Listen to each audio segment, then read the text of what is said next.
Hello, I'm Thomas Hampson. I'm glad to speak with you about our new recording of the orchestra version of Des Knaben Wunderhorn by Gustav Mahler, played with the Wiener Virtuosen, which are essentially the principal players of the Wiener Philharmoniker.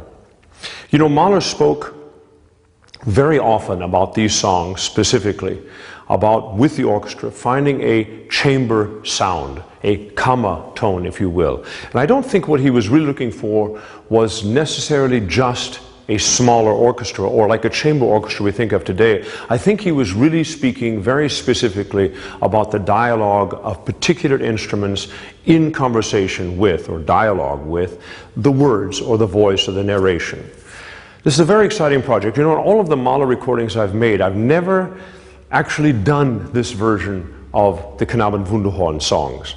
And part of the reason was because I wanted to find a way to have this conversation with just instruments, just single instruments rather than a whole group of instruments, trying to replicate in some ways what we know Mahler's first performance was like in the Brahmssaal, which is a very, very small area, a very, very small stage in Vienna.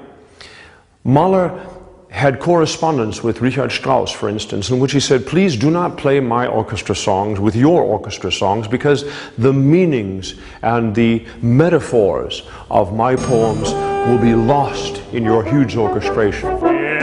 Ist ein König, ist ein Kaiser, ein Kaiser.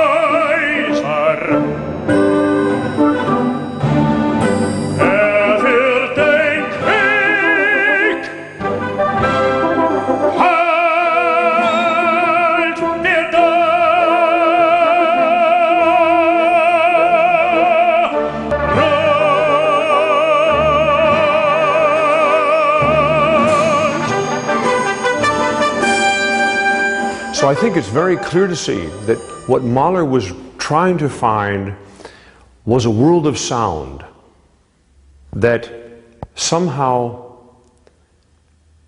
becomes the kaleidoscope of metaphors that the written word starts from.